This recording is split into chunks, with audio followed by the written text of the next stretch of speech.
Hey everybody, this is Brad Dyke. I'm just reaching out to you. For all those guys and gals who've been watching my stuff for a while, they know that I have a particular interest, IT related, to a game called X4 Foundation. And I put on the Star Wars skin, if you want to call it that. It's a mod on it to give it a kind of a little bit of flavor because I think that the initial game, as interesting as it is, isn't as interesting to me as if I have like a Star Trek or something I can relate to better. Anyways, the point is that this game is really great for teaching IT professionals how to manage what they've got. Now, the reason why I was going to bring this up is because I had some people, kind of ask me questions about, hey, what have you been doing lately with X4 Foundation? And I told them, well, what I did is I created the company I work with into a universe of sorts, and I have been optimizing and using it to help me become a better and better and better manager of my IT resources. Now, with that being said, they asked for advice about, well, tell us some of the tweaks that you've learned about the game as you've been doing it. And I said, oh, okay, sure, why not? What the heck, I can do that. So that's what this is about. So if you don't care about sandbox games like space simulation sandboxes and so on, then just kill this video and move on. But for those who have interest, or you are an IT professional and you're looking for a way to play a chess game variation of your job in a different atmosphere that can run on its own without you for days, and then you can come back and look at what you've done, then hang on. So to set the stage, basically, let me tell you what I'm doing right now. I'm on version 73 of the Interworld Star Wars mod that works on the version, I think it's 60 or 62 release of X4 Foundation.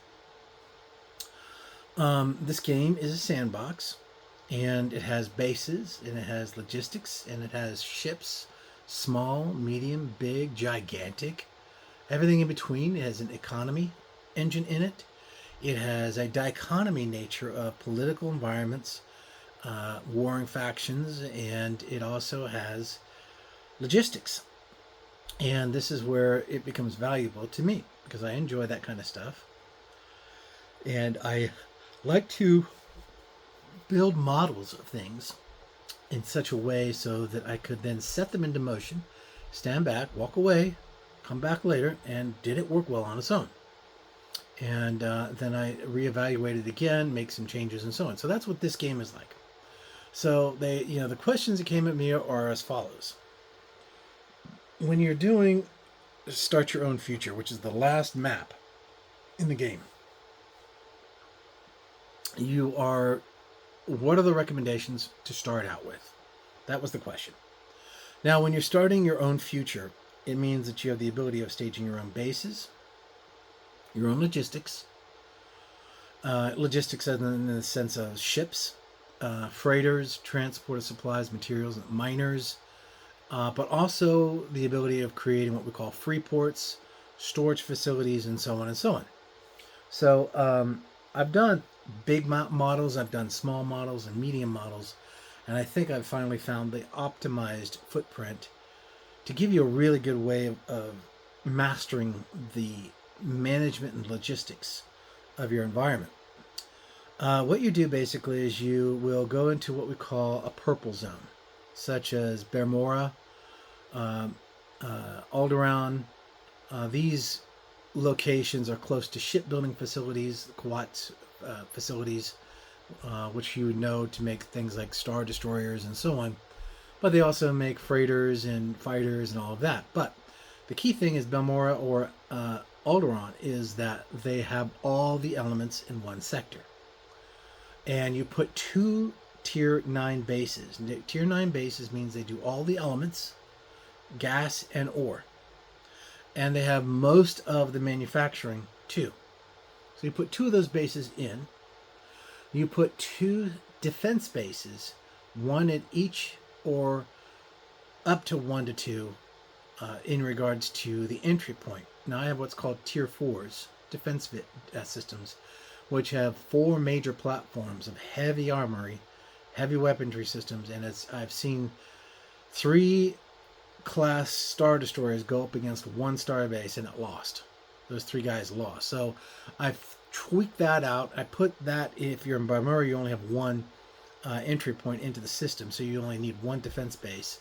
Alderaan has 2, so you put 2 in, 1 close to each gate. 2 reasons. 1, they attract the enemy immediately. That means they're the magnet, not your bases. 2, they literally can take on large fleets all by themselves without much help. But I did put both medium, like Nebulon Bs, Nebulon Cs, 40A, 40B, calamari cruisers, just a couple, to like 4 maximum. Some small Dorian-style cruisers, which are gunships, basically, and 30 or 40 fighters. Maybe sometimes I'll put bombers in there. I usually only put bombers in there if I have 1 point. If I don't, then I'll do strictly fighters on both bases to spread the wealth. Because there are 2 problems here with starting off. You created 2 star bases, they're class 9s. You got 2 defense bases. You got 4 bases so far. And you need to put in 1 free port, all in that 1 sector. I'll explain later. The other problem is you need 2 to 4 mining ore ships, 2 to 3 gas or mining ships, 2 or 3, no more than 3 large freighters, and 2 to 4 small well, correction, I stand corrected. 6. It's 6 medium freighters per each base, including the defense bases.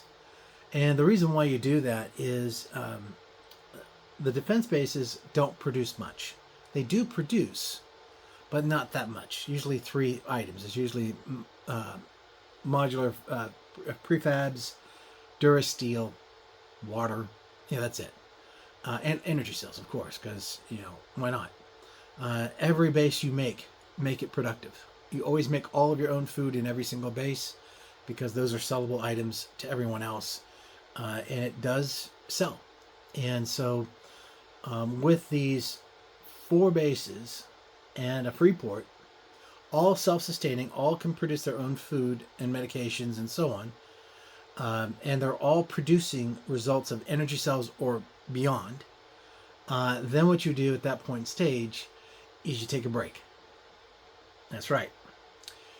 When you choose to build yourself on the base side of things, be careful. If you put too many bases out there, you begin to start eating up your processing time. So what I've discovered, and this took 300-400 hours, that it is better to be in a single sector with as many resources available that you can take. You don't have to have a lot, but you can be able to make everything. That's what you need. And you need a port, a free port. A free port is your industry pump. It's your heart. Let me explain. With the freighters and the bases you have, the initial freighters you start out will have a reach of 5 sectors. That's right. It can go 5 sectors in any direction around your primary location. So let's say if you're in Alderaan, you've got your ships going all the way out to Coruscant and back. But any new ship you make in the game, no, you only get 2. That's important.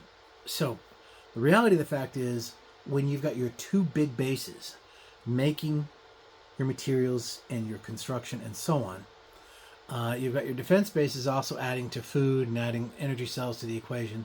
And the very first base you should do is to build another Durasteel and modular prefab facility. Why? Well, the truth of the matter is, when the game starts, it's very poor on those items. And why is that the case? Because everybody's using their Durasteel and their modular prefabs for themselves.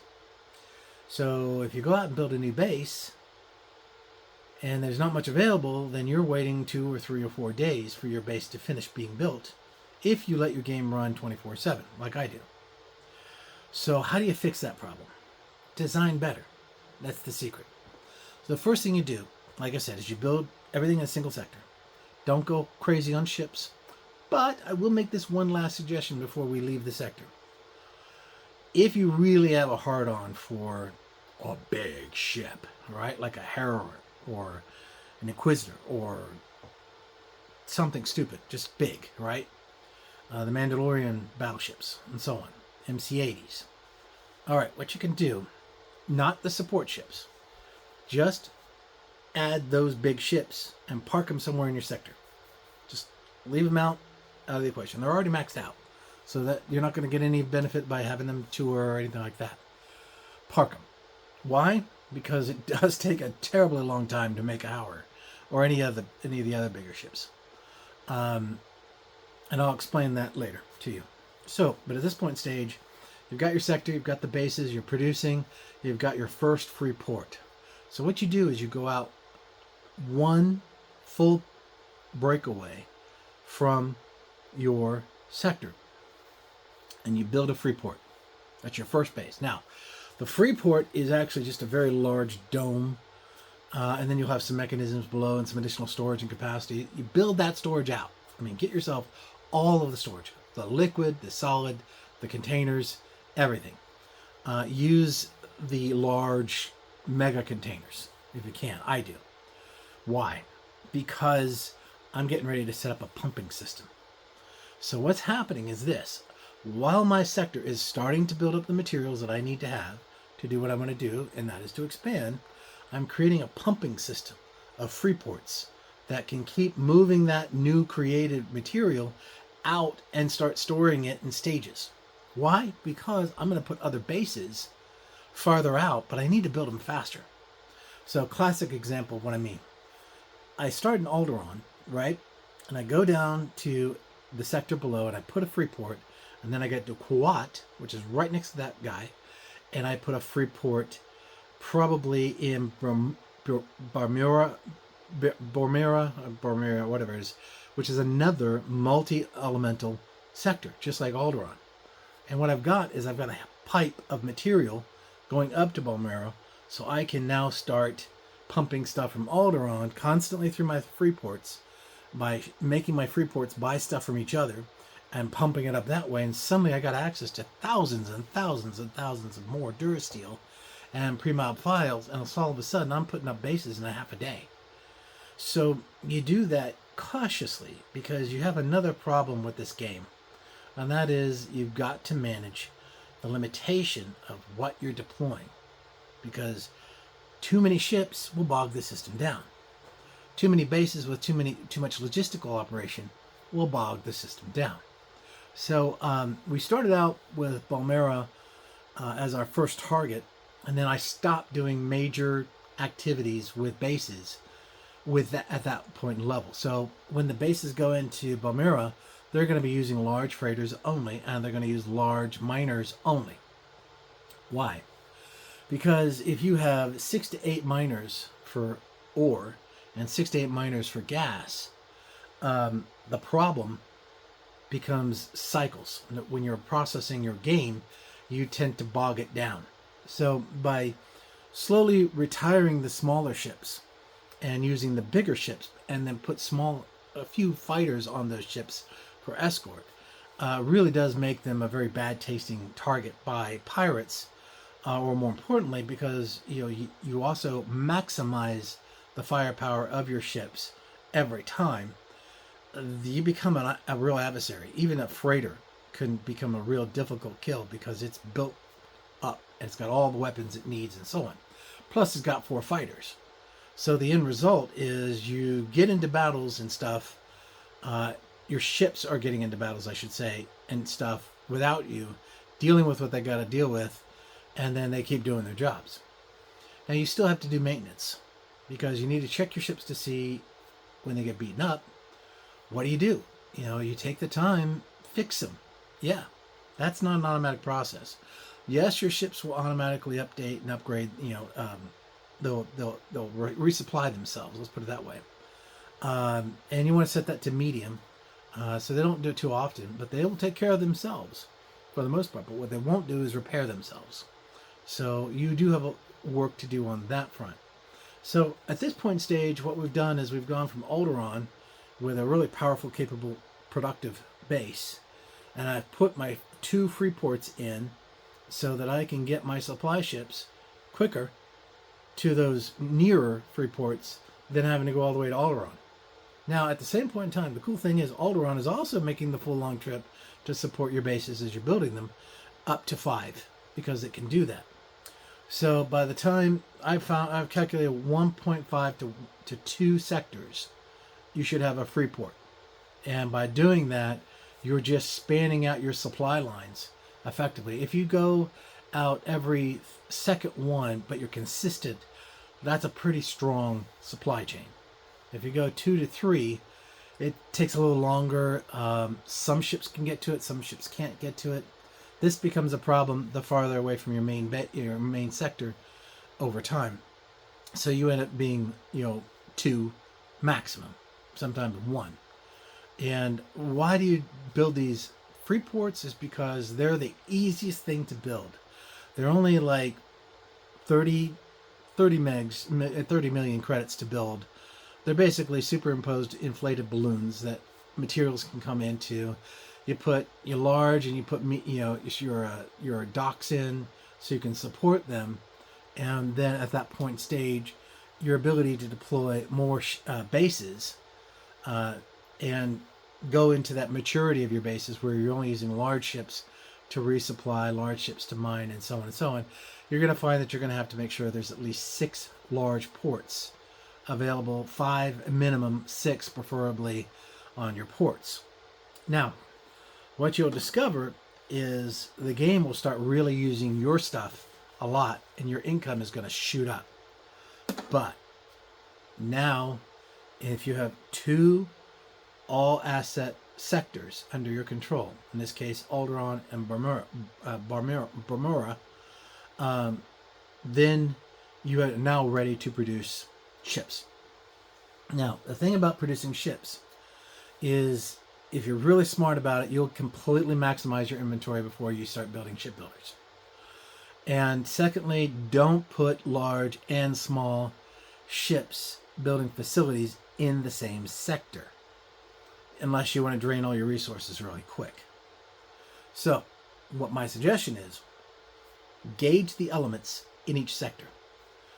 If you have all of the elements and they're at, let's say, 0.3, 0.4, 0.5 on average, you get a couple of 0.2s, maybe a 1 or 2, and so on, then you decide whichever one's the greater one needs to be the one where the large and extra large building facility is. Now, keep on what I'm going to say here in a second. You should always deploy repair facilities with the scale of the individual build out you're going to do. So if you're going to do extra large, you're going to have an extra large repair facility there. You only need 1, because most of them don't come back. 2, build large.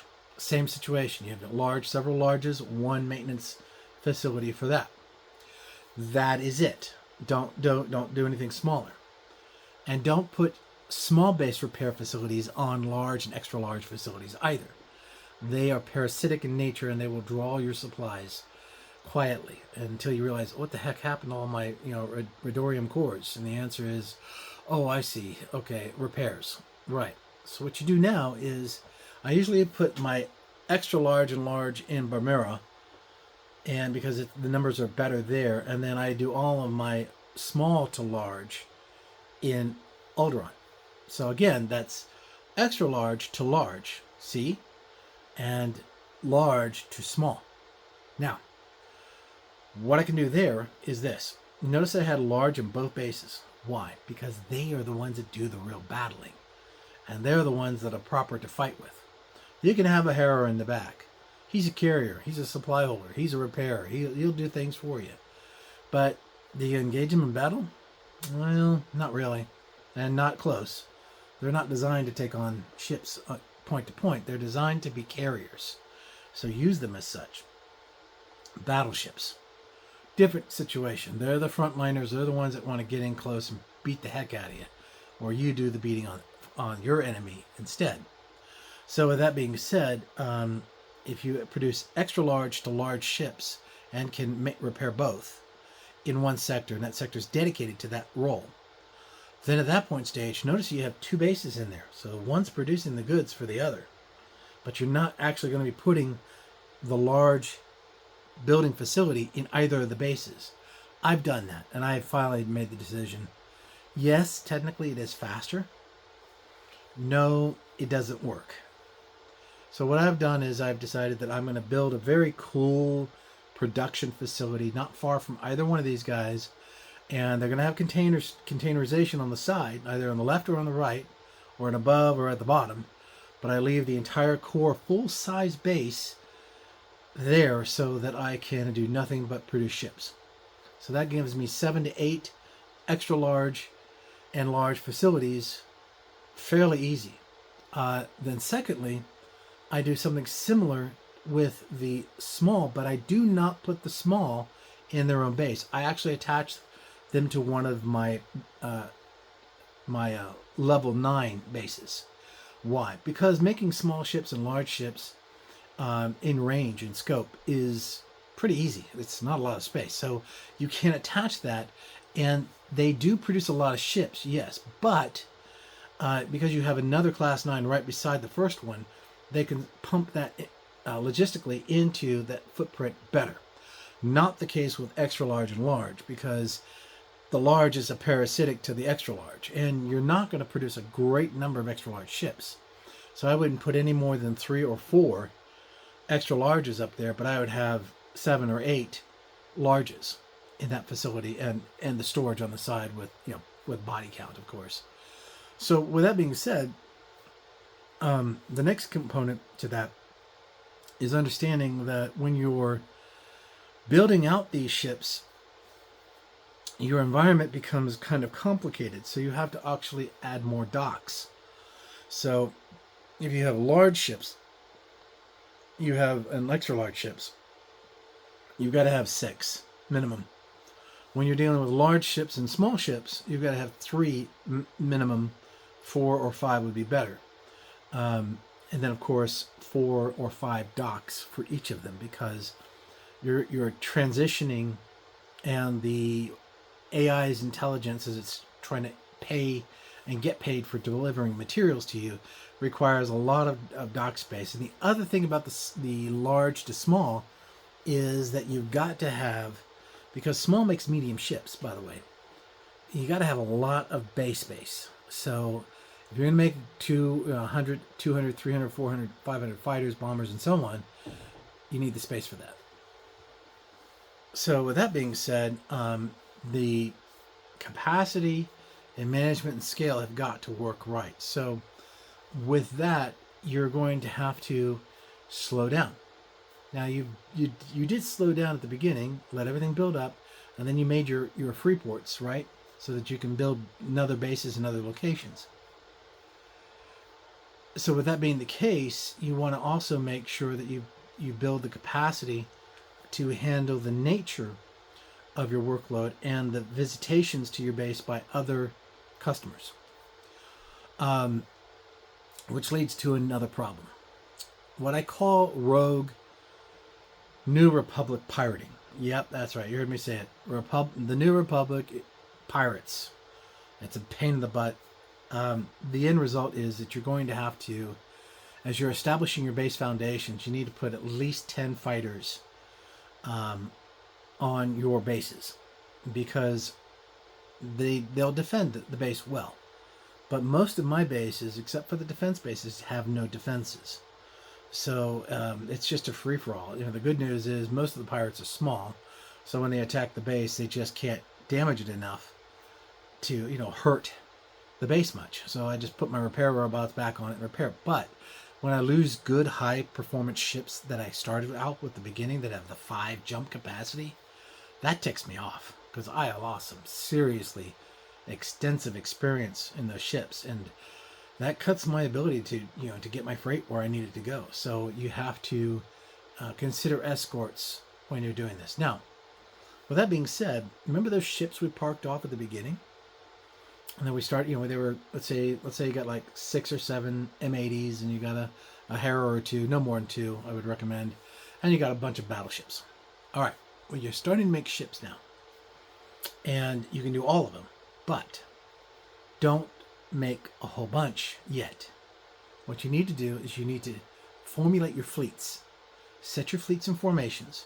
Circle, semicircle, or V's are really good to start with. Then populate them with CR-90s, Dorian gunships, Crusaders, just a few, two, no more than 6. And then you put some medium gauntlets or sub-support ships that are that shoot as fighter screens. Again, no more than maybe 4. You put those guys on your main ship, your fleet command ship. Then what you do is you take small fighters like Series A fighters or the D series, E2E or DE series, or the TE series, which are the old Jedi fighters. You put a squadron of those on your command ship. That's all you need. No more than 12. And they'll protect the command ship. And then you will have, like I like to use E fighters, or the E-wings, to attack the bulk of the fleet, to attack the target. So I'll do like 20 or 30 of those. And then I'll have 15 bombers, preferably the B-wing. And but the TIE fighter wing works too. There are other bombers too, by the way, you can try. But then I do the interceptors. And surprisingly, the TIE interceptor is not a bad little fighter. But the J3 X-wing is pretty doggone good, and so is the A-wing. You putting the A-wing as an interceptor is pretty decent because they're fighting fighters, and they're very fast and very capable. So are the X-wings and the interceptors, and those 3 classifications. But I'm starting to find the bullpup is pretty decent too, though it doesn't quite have the functional 1-2 punch. Highly maneuverable, but again has its disadvantages. But the one I'm really getting a kick out of, I'm using in volumes, are the upgraded Nabooian fighters from Naboo. And the basic ones you saw in the movie that attacked the droid command ship, those are just called Naboo fighters. The modified Naboo fighters are the ones you want because they are much more capable. And you won't find them. You'll find them straight down from Coruscant if you explore down beyond Emperor Tess, and you'll find they can make them for you. And I love those guys. They're good interceptors. They really are sleek. They got shielding. They got all of the bells and whistles. So they're kind of like 50-50. I use the others, and then 50%, the modified Naboo fighter. So I'm populating these fleets as I'm going forward in stages. Methodical processes. Everything has to be done methodically. If you want to be successful in doing stuff, I don't care what you do. If you run a data center, you run storage, you run code, whatever, you got to not put too much in action. So if you've got, let's say, 3 fleets, 1 to defend your main base and your main sector, 2 to contain your front and your back. Wherever you're going, whatever direction, you should have 1 in the front and 1 fleet in the back. And they're designed to keep any major forces from coming through. Now, if you have what we call a third front, don't build another fleet. You're taking too much computational time. Put a defense base right in front of that potential weakness, like a jump point that comes in from the bottom. From ASC wants to attack you. They always come in through that bottom side between Kuat and Alderaan. So block it. Put a defense base in there. And the defense base, I promise you, will hold them off long enough for one of your fleets to make it to the destination and take them out. Then you should send your fleet immediately down the pipe and start taking the other fleets that are on their way to take out more of your gear. Then and then only then do you start building more ships. So with that being said, you've only gotten a few sectors. You're probably going to be close to over 150 to 200 ships by now. It's time to stop, go through your upgrade mods, your what I call the upgrade missions, optimize all of your bases. So let's talk about optimization of a base. I never build a base without all food manufacturing capacity, lots of solar power regeneration, and Probably most often Durasteel production. May it be from scrap and ore, depending on if it's a really peaceful place, you're not going to get scrap. But if it's a fairly active place, then you're going to get scrap. So you just have to gauge it by your engagement area. With that, I immediately will then begin to sell everything I have. Bring it all down, maximize my robots. If it's a manufacturing facility or a free port, it's 2/3 cargo robots, 1/3 repair. If it's a defense base, it's 50% at least repair robots, 50% or less cargo robots, because their primary job is to defend. And you want to be able to repair quickly so you can get back in operations as quickly as possible. With that, with the presets that you put on your bases, remember what I told you, it should be 3 or 4 freighters, large, inevitably at the end of the game. You might have some small freighters at the beginning with the large freighters. And you, of course, you've got large and maybe a few small, medium-sized, miners that are out there too. But eventually then you also want to get the large ones so that your input and your value is better and your computation time gets better because you don't have all the extra activity on your game. And then you're now setting your values, but the free ports, you're not. The bases and the defense bases follow that doctrine I just told you. Sell everything except basically twice what you need. Always keep a reserve. The free ports, no. What you do with the free ports is you buy everything. You get everything on your list for wares. You add them. And then methodically you go down and do one base at a time. Don't make the mistake of trying to do a few at a time, because then you'll forget something and you're not going to be productive. Do one base at a time. Go in and start buying and reduce your cost. In other words, 25% is what I usually do. Why? Because I've got to pay for this base. I've got to pay for the ownership of it. And I need to have some profit. Then I don't sell a thing. I build up my inventories right to the buying point. Now, here's a tiny bit of advice. With everything, you never fill a ship full of everything, except for maybe microchips and Durasteel. Everything else should be 50%. Why? Because you only have so much storage. So when you're filling up a free port, go no more than 50% on how much storage you have. Then go 25% less on buying power and buy what you need. It's going to take time. You will fill it up. Once you've filled it up, you're at 70-80% capacity. Then go in and add a cell, maximize your profit margins on each of those. Get your 25% back. And then at that point stage, it's a pump.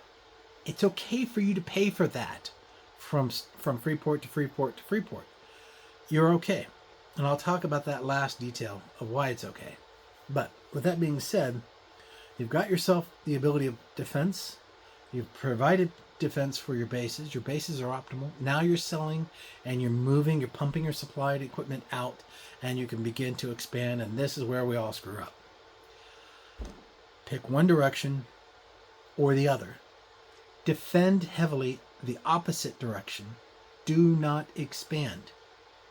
Go in the direction that's the most profitable for you, and do not do exploration yet. Don't explore.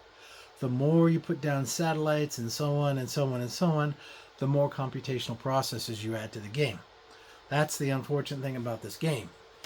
It can crash. I've done it. I've gone over 2,500 ships, and it's like click, click, click, boom. It just totally lies. And so it's about being optimized. So when you've got 400 or 500 ships in a fleet, and you've got 1,000 ships doing all your logistics, you see what I mean? So that leads to one other and very last critical thing you need to know. And I did this on purpose, by the way, because you can do this right now, straight up and out. But when you go back to the beginning of the game, do this. Put 15 billion credits. Minimum. 15 billion credits. If you're not feeling comfortable, make it 30. Now, it's not about money. That's the thing about this. It's about your building. It matters. And you've already built your bases, so you're not downgrading your capacity. You're just preparing your environment and beginning to learn how to build. Now, when you're building, if you have the resources you need, then you can just strictly focus on efficiencies, optimizations, and creativity. My star bases are pretty awesome because that's my niche. I'm doing it this way, and I've gotten into some huge battles. I mean, I've had like 12 ISDNs show up, and I'm like, holy crap, well, I got 15. So I go down in there and kick their butts and take their sectors, and, again, though, the more I expand, the worse my situation gets. So when you do take the entire map and you're green everywhere, you're obviously, of one. So what do you do after that point? Take it to 5 billion. Try it again. It will hurt, but you are more pragmatic. Look, the secret sauce to this entire thing is don't be in a rush. Don't build too quickly. Do things methodically. Check and double check. Make sure that each base is exactly at the same level as all the other bases. And when you have to go in and make changes to your bases, you're doing it methodically. Your fleets are the same situation.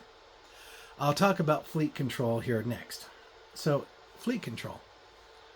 The thing about fleets is they are useless and they are valuable. One, they're useless because you have to have them. That's true.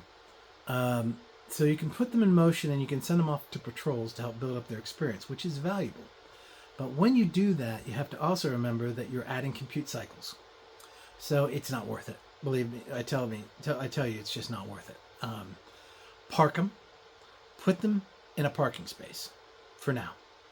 You only did it because you didn't want to have to sit there and wait forever to produce them. That's the only reason why you threw out a couple extra big heavy hitters, and it can act as your flag command ships and so on and so on. But you yourself don't need them yet. So park them. But when you're getting ready to build them, like I said, remember that you have to build them in sets.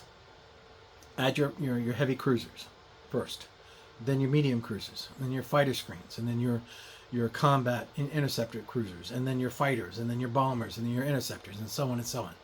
By doing it that way, you'll be proficient. It's the same way with outfitting your teams. You'll be able to bring in a skill set and make your bases get better and better and better because of their experience in being a management.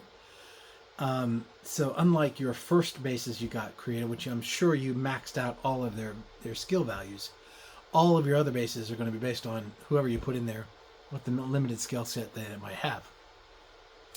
My suggestion is that's okay, because they'll get better over time. The game usually takes 6 to 8 days to play fully until it gets to probably a point where it's like it's hurting and it's going to have to at least be saved and rebooted and loaded back up. And it usually lasts a few more days after that, but usually after about 20 days, your game is gone. X4 just can't take it. That's the sad part. So efficiency is so important because you only want to make ships when you need them.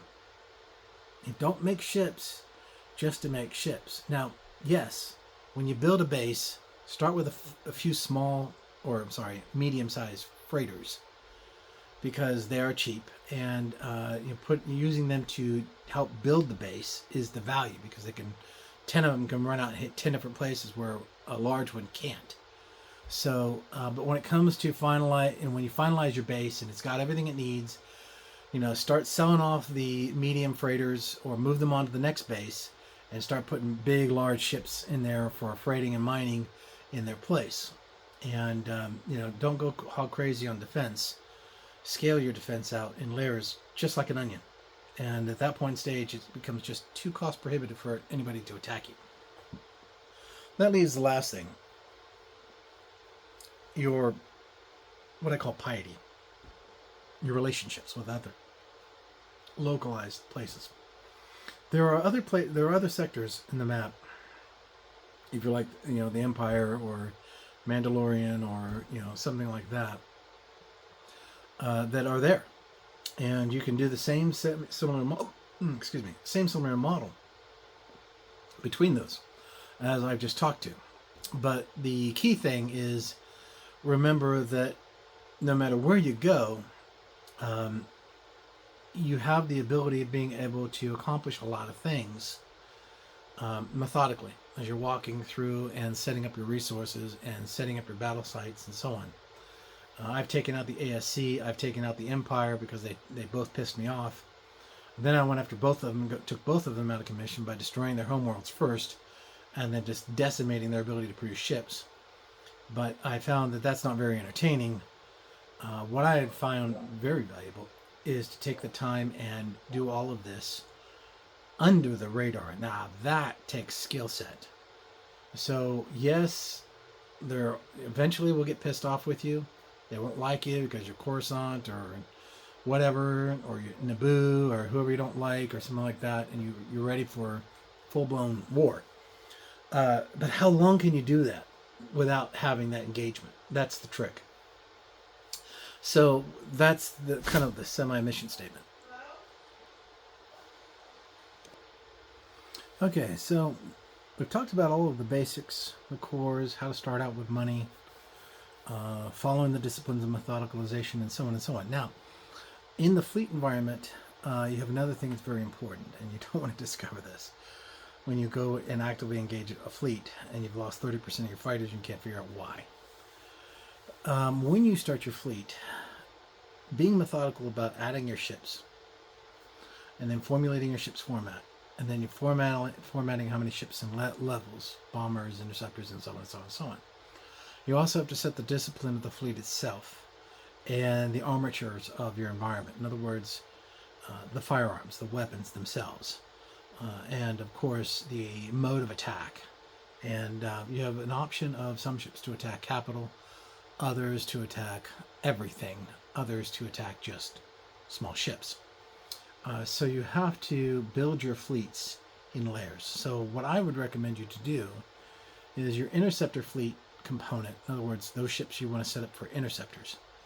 The fighters should be correlated to the ship, the medium-sized or large-sized ship that's intercepting, like a cruiser or corvettes or whatever.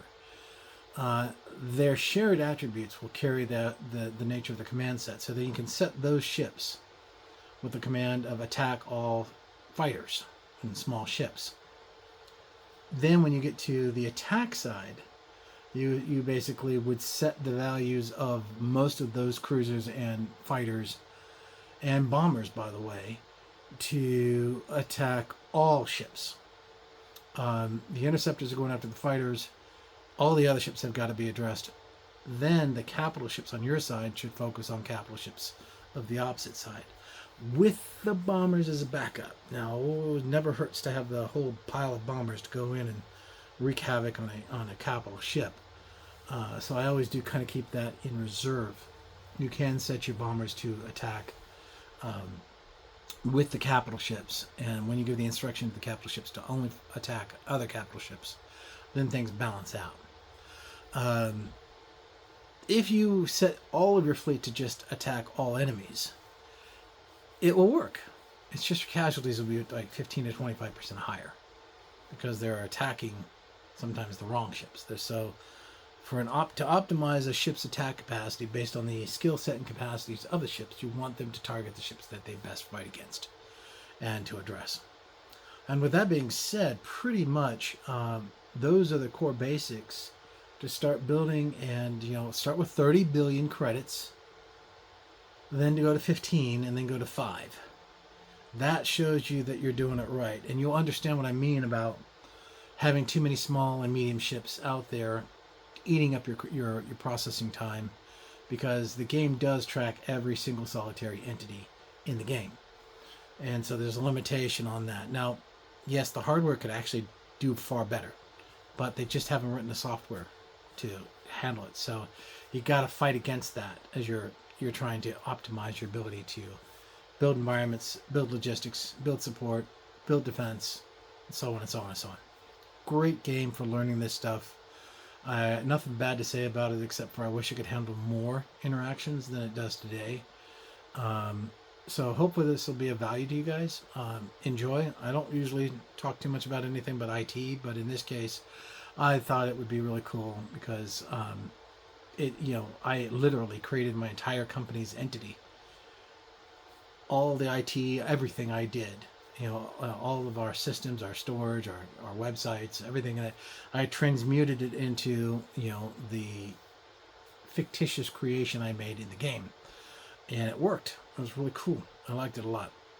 So this is Brad Dyke signing off. This is a 45-minute session. I apologize for that, but enjoy the game. Take care. Bye-bye.